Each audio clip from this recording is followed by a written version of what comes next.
Hey everyone, Britta Albert here. If this is your first time here, I'm a spiritual life coach, and it's my goal for this channel to help you overcome the obstacles that are standing in the way of you living your best and most authentic life. Today's video, I actually got several requests to talk about the surgery that I had in Mexico, the gastric sleeve surgery. Now, if you haven't seen that video where I talked about that I had surgery and PCOS and kind of what PCOS is, I recommend watch that video if you want to know the why.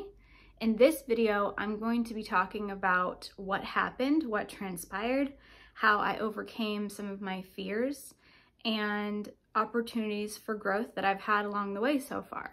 So I am about 10 weeks post-op right now, 2.5 months post-op. There's still a long journey that I have to go on, but I want to talk about overcoming the fear part first. So number one, it's scary to have this surgery. If you are somebody who is just gung-ho the whole way through, that's great. Many people who get this procedure haven't had other procedures in the past. Why? Because this is kind of the starting point. If the gastric sleeve fails to work for you, you can always go back and you can have a revision, or you can go and you can have the full gastric bypass, or there might be other things along with it. But usually this is the place that people start when they have a lot of weight that they need to lose, or they have PCOS if you're a female, or there's just other health things that are causing you to gain weight, which is of course causing a myriad of other health problems to go along with that. I had never had surgery before until this. I've had minor procedures, but I've never been put asleep before until this procedure. And going to another country where, I took Spanish through high school. I took 4 years of Spanish. That was a long time ago. I am not a fluent Spanish speaker. I've never been a fluent Spanish speaker. I know little bits and pieces. I can understand more than I can say, but when I'm around people who are speaking Spanish fluently, it's difficult for me to slow down enough to understand what is being said. And I'm sure that goes with any language when you're learning a language or you're around people who speak that language natively. So it was pretty much walking into a country that I could read better than I could communicate, if anything else. We are so lucky to live in this day and age to have translators on our apps. We don't have to walk around with a dictionary like people did before. You literally can speak into your phone, and this is how we communicated a couple of times with security guards or people that we needed help getting around with, is we would speak into the phone, show them the phone, and then they could speak into the phone and it would translate it into English, and then we could read and see what their response was. So can be really scary, number one, to have this surgery. And it can also be really scary to go to another country. Now, I touched a little bit on why I went to another country to have this procedure done. Number one, I understand that this procedure is taboo in and of itself for some people, and that also it's taboo to do medical tourism. I can only speak to my experience. I'm sure that there are horror stories out there. I did a lot of research for a long, long time. It took me 5 years to finally agree to have the procedure, and in about 2 years of that, 18 months of that, was doing research, diving into different bariatric communities, hearing different people's stories, figuring out who I wanted my surgeon to be, and did I want to do medical tourism or not. And the reason that I even looked into medical tourism, I'll be honest, I probably would have never done that, but my stepsister was the first person I knew who had the procedure done, and I was able to watch over the last 3 years of her success. And it wasn't just I saw her initial weight loss, but I watched for 3 years to see if she had any complications and what her journey was like. And I started, it's not really something that people talk about, but the more people I started talking to, then it would be like, oh, well, my friend had this, or I know somebody who had this. And then I would reach out to the person that they knew. Like my other sister, she had a really good friend who had that procedure done, and she went to Mexico for it as well. So there's a lot more people who are getting this procedure done, at least that were coming up in my radar than I knew of before, because it's really not something that I feel like a lot of people talk about because it is so taboo. Again, already having the surgery is taboo because a lot of people think that it's cheating, and I was one of those. I was judgmental at first, and I was judgmental when I heard that my stepsister was getting the surgery, only because I was ignorant and I didn't know and I didn't understand what all of that entailed. But she was really patient with me, and she was really gracious, and she shared with me her story and her pictures and her progress, and I'm really proud of her and what she's accomplished. And she was a huge inspiration to me just to see the follow-up that took place. I had my doctor, my current doctor here in the States, do my follow-up after the surgery as well. So I still continued the care here in the States when I came back. But let me rewind a little bit. So initially, you would think that I probably would have gone to the place that my stepsister had her surgery. And there wasn't anything wrong with that. I had talked with that company and touched base with them, and I had conversations back and forth with them for probably about a year or so.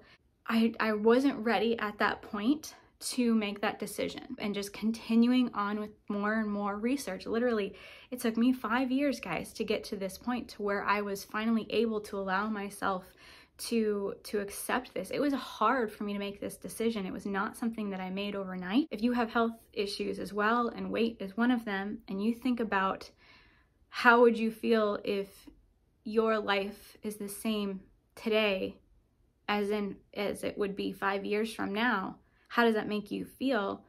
Most people would feel hopeless. Most people would feel really discouraged. And I was one of them, but I just had so much fear that I had to overcome.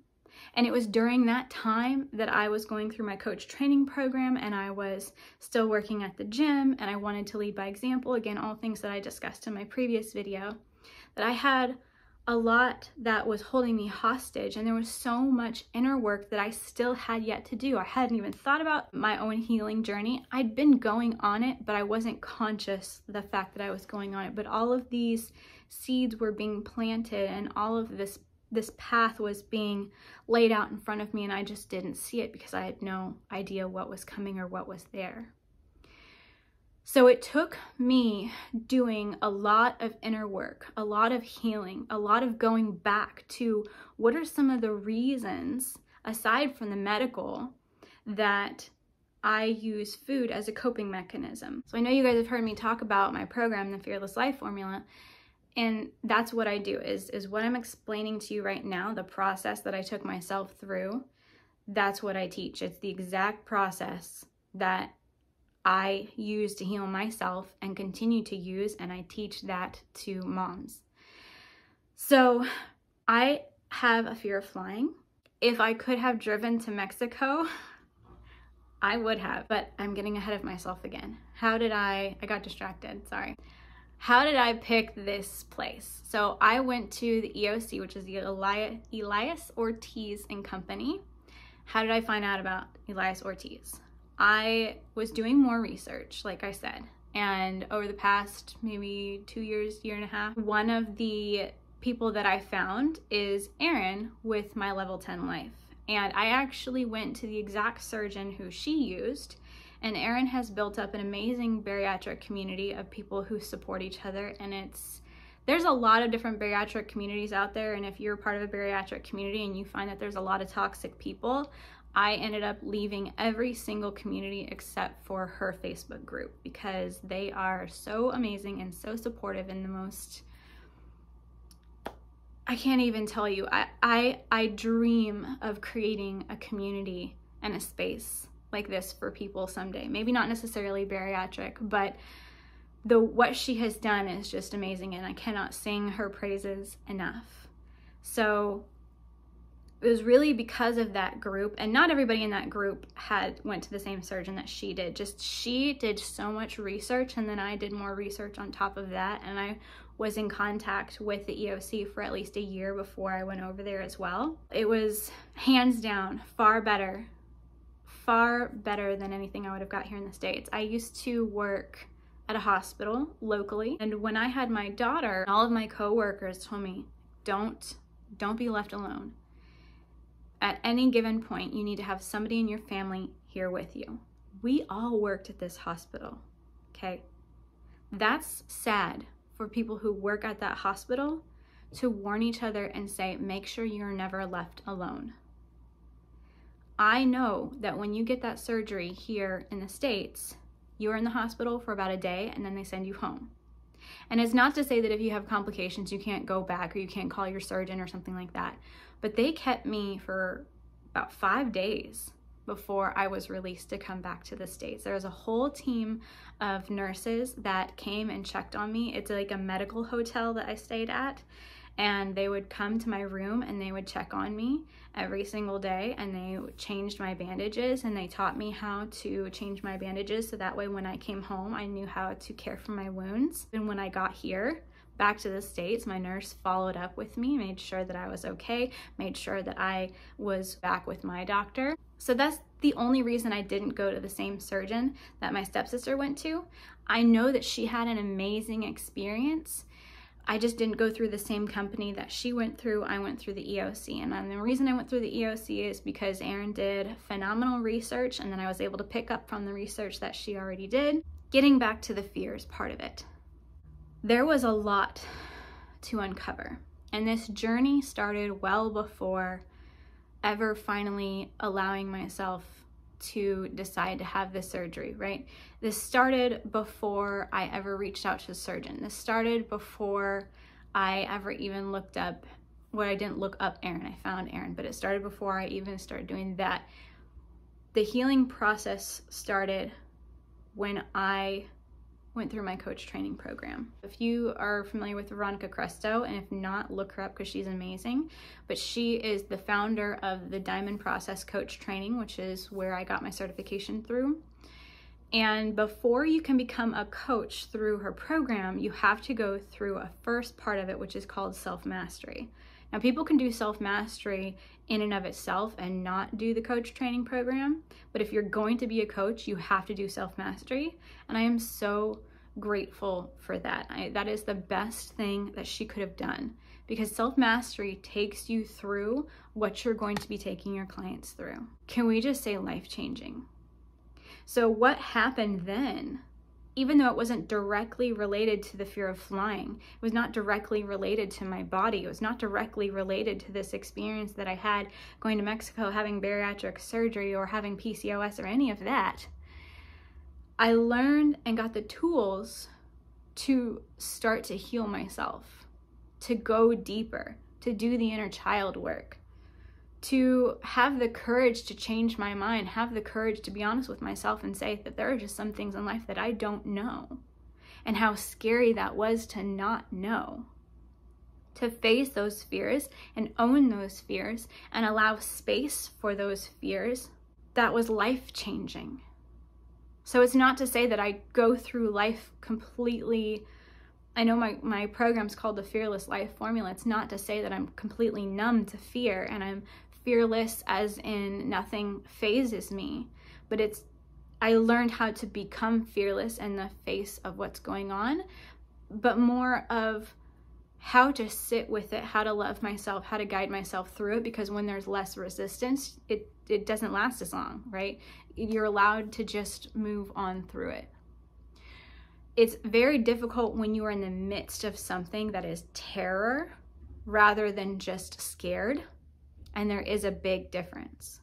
For me, when I was on a plane, it was terror, constant terror from the moment of takeoff to the moment of landing. So however long the flight is, the longer the flight, the longer I'm locked in this state of terror and anxiety. For me, it's not necessarily about claustrophobia, but it's absolutely about control. That when I'm on a plane, I am completely powerless, I'm completely helpless to protect myself or my kids or whoever is on that plane with me. And that's a terrifying feeling when you're trying to surrender and you're in resistance with yourself. It feels like a hopeless battle. Before I even had this surgery and starting to do the healing work as to why was I overweight? Why again, aside from the medical part of it, why did I still struggle with food?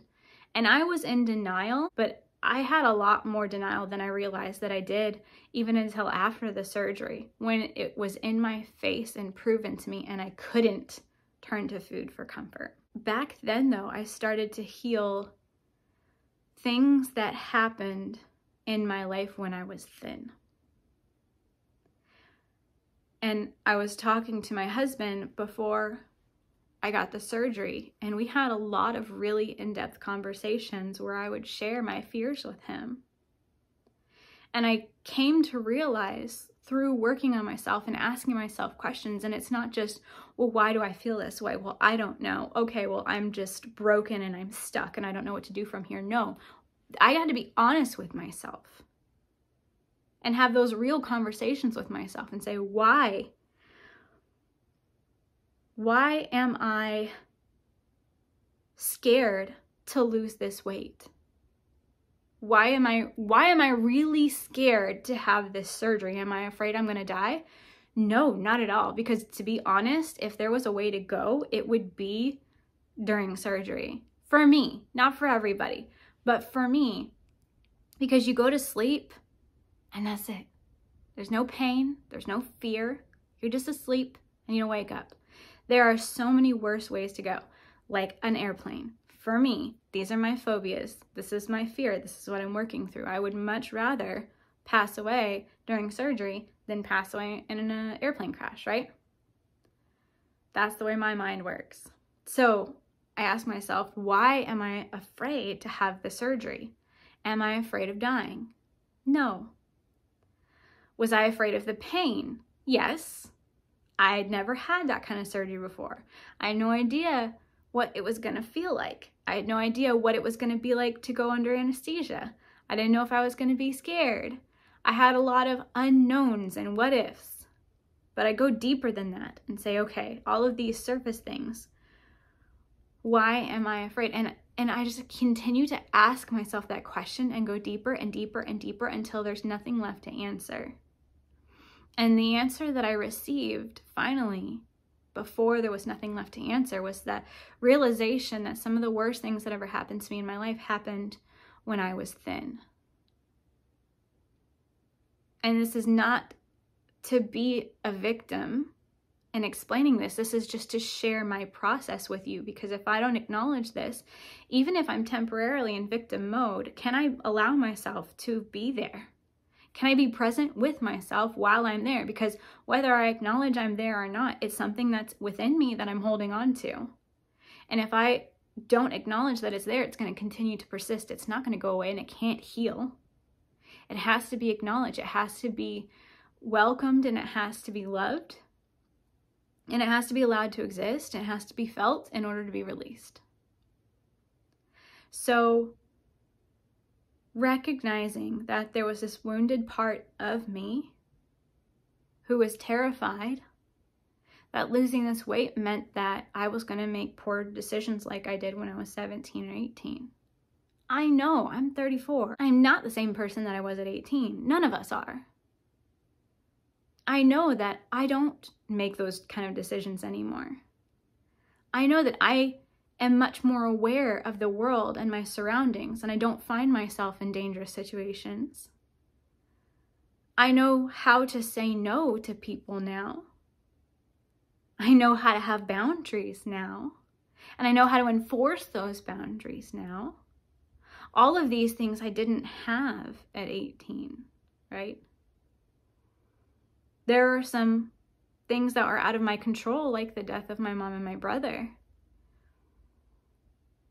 But there's nothing that can really prepare you for that. And that's one of those surrender things that's so hard to do. I took myself through my process and came out the other side loving myself. It's okay that I'm afraid of those things. And speaking a truth to myself that I now know through the experience that I have. And when I'm older than I am now, in 20, 30 years, I can come back to this version of me and speak the truth and the wisdom that I'll have gained then. It takes courage to heal, But the reason it takes courage to heal is because it takes great courage to be honest with yourself and to love yourself and accept yourself when you hate yourself, when you're ashamed, when you've done things that you regret, things that you don't want anybody else to know, things that people might know and you're terrified of seeing those people again because you don't want them to bring up your past. Can you go there with yourself? Can you love that part of yourself? Can you forgive yourself? And can you speak truth to yourself about what really was going on? So that helped me to have the courage to even say yes about the surgery. Then going to another country was helpful because I had my husband with me, but I didn't know what to expect. I had a support group of Erin's community and Erin herself. I have my own coaches that I talked to who were there for me and with me through every step of the way. I was supported. I did not do this alone. To say I had a team is an understatement. I had a community who was supporting me, and I was afraid for my family to know. When I told my family, it was almost nonchalantly because I was expecting them to judge me, and I was expecting them to judge the fact I was going to Mexico, and I was expecting them to not be supportive. And I am so happy to report that most everyone was very supportive. There were a few that were weary, but thankfully they kept their opinions to themselves. Everybody else has been very supportive, even ones that I really thought were not going to. So I'm lucky in that, and I know not everybody experiences that. When it came to flying, I have one of my friends who is a coach, is an energy healer, and she did something amazing. And I wish I could explain, I'll see if I can get her to do a collab with me so that she can actually explain to you guys what she did. But I gave her permission to connect with me. And I didn't know what she was doing. It was just right before I got on the plane and she asked for my permission, and I said, yes, you have complete permission to do whatever you need. I was just open. I was having an anxiety attack just to be on the plane. And you guys, I felt it when it happened. We were in the air, and all of a sudden I looked around and every passenger became an angel. Every single passenger on that plane. I don't know if they already were. I don't know if there were temporary walk-ins or if they were the guides of the passengers who was there. I don't know, but I saw every passenger on that plane reveal themselves as an angel. And I had this peace come over me, completely supernatural peace that I cannot explain. And I was good. And when we landed, I was so excited to tell my friend Jody, which I've done collabs with her before, but she was the one who did the energy work. I was so excited to tell her how amazing it was. And I was worried that I wouldn't have that again. And she assured me that it was a permanent change that she had done with, I believe she calls it my superconscious, but again, I'll see if she'll collab with me so she can better explain exactly what happened from her perspective, what she did. So I went and I had the surgery and everything was fine. Stayed there, it was healing, was released to come back to the States. And this was the beginning of August. I had my surgery July 29th, so this was a couple of days into August, maybe the 2nd or 3rd. And the planes were grounded. I think we were on American airline, and they kept delaying our flight and kept delaying our flight. And I was just in tears because I just wanted to get home. I wanted to get back to our kids. I was in pain. I was scared. And even though we were totally fine, we were totally safe, what it did is it actually brought up memories of 9/11, September 11th. In 2021, we were totally safe. It was just a delay. Ended up being a 27-hour delay, but it was a delay. There was nothing wrong with the aircraft. They were short-staffed. They overbooked the flights, and they did not have enough crew to do the flights that they had booked. It was so hard for me. That was where I really realized that I had relied on food for comfort. Because what I would have normally done with a delay like that is I would have been like, let me get some Panda Express, let's go buy some snacks, and then we'll camp out. Like, it's unfortunate, but it's fine. We'll survive, we'll get through it. That's how it would have been. But I couldn't do that because I was on a liquid diet right after surgery, because your stomach has to heal before you can put any kind of food in it and it does any kind of real digestion. I couldn't even have protein shakes yet. That was a couple days after I got home. So at that point, it was just sugar-free Gatorade, watered down apple juice, and water. And like clear broths too, I could have. But the options were limited. But then you have my husband, Stan, and he can have whatever he wants. And so I'm watching him, and I was not upset about it because I wasn't hungry. Like, I had nothing physical that made me want this. It was completely mental. So I watched him be able to eat the food that I would have gone to if I could. So when I had my coping mechanism taken away from me, the desire to eat that crap food, is when I had to feel all of that, all of the anxiety of being late, because we had to make arrangements for the kids with their other parents, and I just had so much guilt, and we didn't know. We didn't know when we were going to get home because they kept delaying it. We didn't know we were coming home until we were finally actually on the plane taking off. I would love to say that when I got on the plane, it was peaceful again. It wasn't bad, and it was actually a smoother flight home than it was going there. But there was old energy coming up because it brought up so much from 9/11. The fact that the plane was grounded, again, we were completely safe. It was not like 9/11 at all. It just triggered these memories from when I was 13 or 14, however old I was when that happened. On 9/11, 2001, my family and I were in Florida, and we were supposed to fly home on September 12th. And I remember it was chaos. That was like the first or second time they'd ever closed down the Disney parks. People were flooding back through the buses. They were running into the hotels. Nobody knew what was happening. I had to call my mom, collect. We didn't have cell phones back then. And we just hear these adults who were freaking out on the phone, and they're saying things that they didn't know. They were saying that they're gonna bomb the coast and like we're all gonna die. Like we're kids. We didn't know what was going on, and it just brought up, we were lucky enough, because this is the other thing that triggered the 9/11 stuff, is trying to get a rental car and not being able to get a rental car, and people were trying to leave the San Diego airport and drive to LAX to catch flights from there.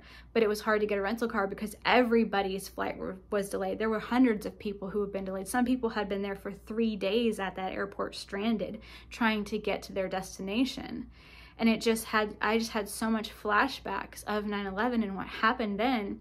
And thankfully we had a rental car. And so we drove from Florida back to Oregon, and I just remember seeing each state along the way. And on one hand, it was really amazing because it was like the country was united and people didn't care the color of your skin. They didn't care if your accent sounded like theirs. They didn't care the clothes that you wore.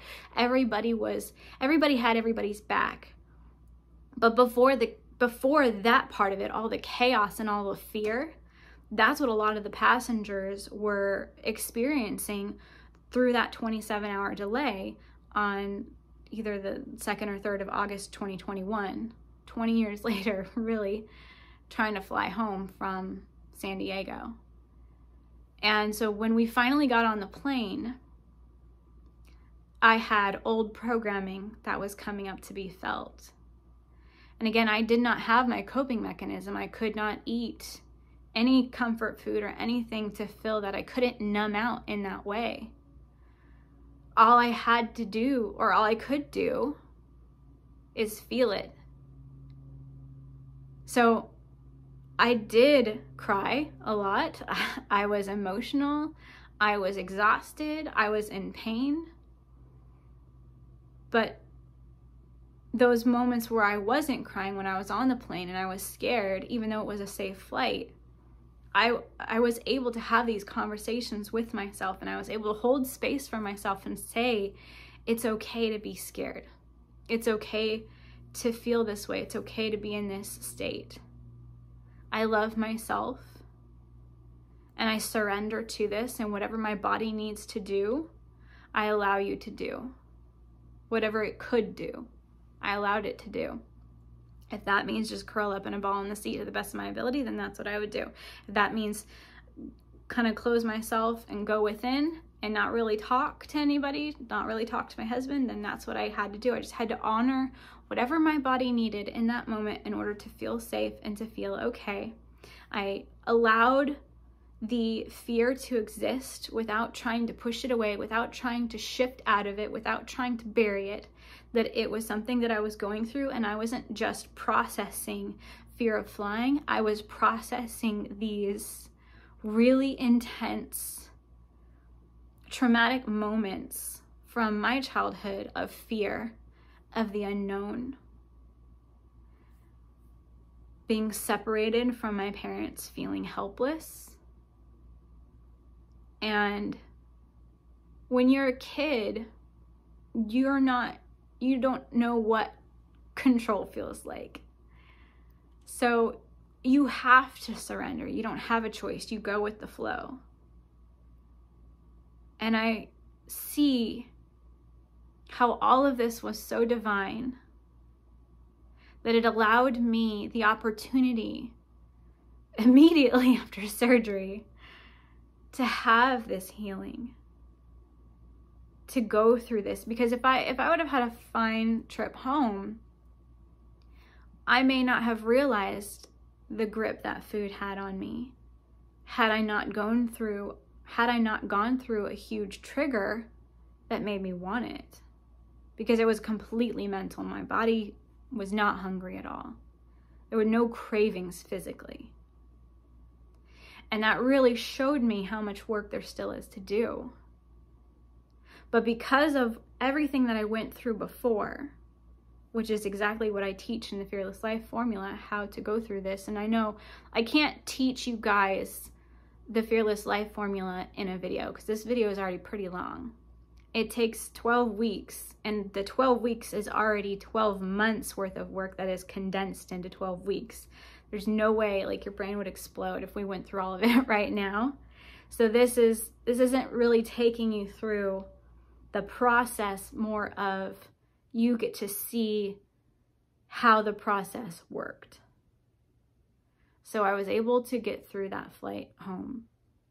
I was able to hold space for myself and love myself. And it's simultaneously, I was afraid, and I was also reparenting myself and nurturing myself and holding myself and there for myself at the same time.